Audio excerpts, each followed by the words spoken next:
আসসালামু আলাইকুম। সার্বিয়ার নতুন আপডেট সম্পর্কে অনেকেই জানতে আগ্রহী। তো আজকের ভিডিওটা সাজানো হয়েছে মূলত যে নতুন আপডেটগুলো আছে এগুলা নিয়ে বর্তমান visa ratio, approve ratio, permit কেমন হচ্ছে, বর্তমান সময়ে আপনি আবেদন করবেন কিনা, আবেদন করলে আপনার কত টাকা লাগতে পারে, এ বিষয়গুলো নিয়ে বিস্তারিতভাবে এম্বাসির যে আপডেট আছে এটাও থাকবে। তো এগুলা নিয়ে মূলত ভিডিওটা সাজানো হয়েছে। তো মূল ভিডিওতে যাওয়ার আগে আপনাদের অনুরোধ করেছি এরকম বিষয় সম্পর্কিত ইনফরমেটিভ ভিডিও কিন্তু আমার চ্যানেলে মোটামুটি প্রতিদিনই আপলোড হচ্ছে। আপনারা যদি মিস না করে যান তাহলে অবশ্যই চ্যানেলটা সাবস্ক্রাইব করে রেখে দিন।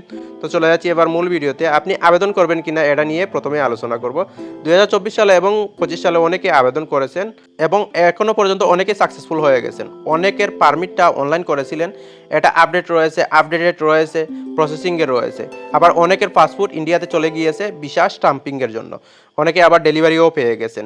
এই পজিশনে রয়েছে বর্তমানে এই আপডেটগুলো। নন সেনজেনে আপনি আবেদন করতে চাইলে অবশ্যই আপনার এই কান্ট্রিটা হতে পারে, সার্বিয়া হতে পারে আপনার মুখ্য একটা কান্ট্রি। এই কান্ট্রি দিয়ে আপনি ইউরোপের স্বপ্ন পূরণ করতে পারেন। তো কত সময় লাগে বর্তমানে এটা নিয়ে যদি আলোচনা করতে হয়, বর্তমানে যে সময়টা লাগে এটা হচ্ছে 10 থেকে 12 মাস। এই টাইমটা কিন্তু আপনাকে হাতে রাখতে হবে এবং পাসপোর্ট যেটা আছে ওইটা নতুন হলে ভালো হয়। এটা আমি অনেক ভিডিওতে আলোচনা করেছি।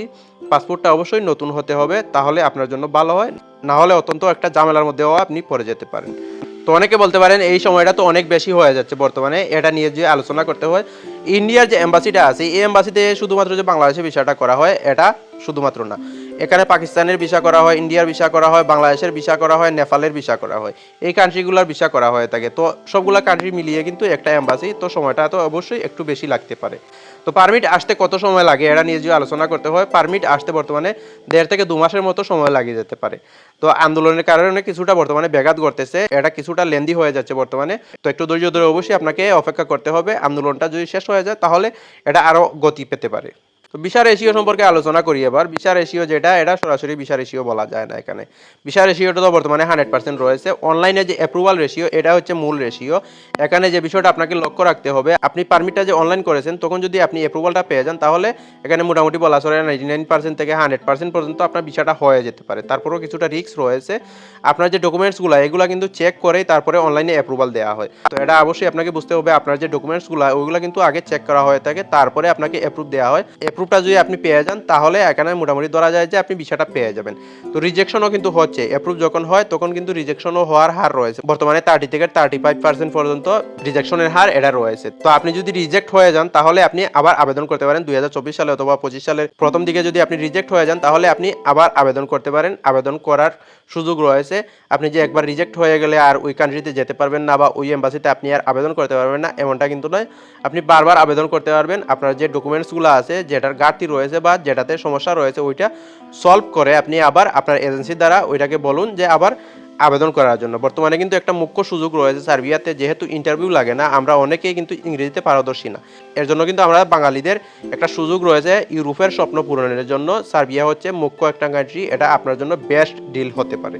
তো এজেন্সি অবশ্যই আপনার ভালো হতে হবে। এজেন্সির যে ব্যাকগ্রাউন্ড আছে ওইটা চেক করে তারপর আপনি এজেন্সিতে আপনার ফাইলগুলো সাবমিট করেন, টাকা পয়সার লেনদেন করেন। এটা কিন্তু অনেক ভিডিওতে আমি বলেছি।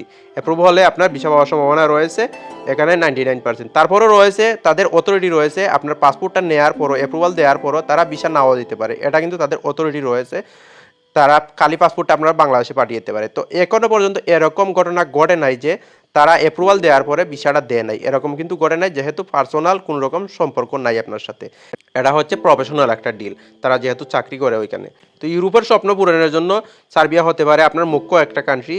এর জন্য যে বাজেটটা আপনার রাখতে হবে এটা হচ্ছে 7.5 থেকে 8 লক্ষ টাকা। এই টাকার ভিতরে যদি আপনি এই ডিলটা সম্পন্ন করতে পারেন কোনো এজেন্সির সাথে তাহলে এটা হবে আপনার জন্য বেস্ট একটা ডিল। তার উপরে যদি 10 লক্ষ, 12 লক্ষ বা 11 লক্ষ, 9 লক্ষ হয়ে যায়, এটা অত্যন্ত বেশি হয়ে যায়। এই টাকার ভিতরে আপনি চাইবেন যে সম্পন্ন করার জন্য আপনার এজেন্সি একটা নয় 10টা যাচাই করুন, ব্যাকগ্রাউন্ড চেক করুন, তাদের যে বিগত দিনের হিস্ট্রি রয়েছে ওইটা কীরকম রয়েছে, তারা প্রতারণা করেছে কি না, সাকসেসফুলি লুক পাঠিয়েছে কি না, এগুলো হচ্ছে মুখ্য বিষয়। এগুলো অবশ্যই আপনাকে যাচাই করতে হবে।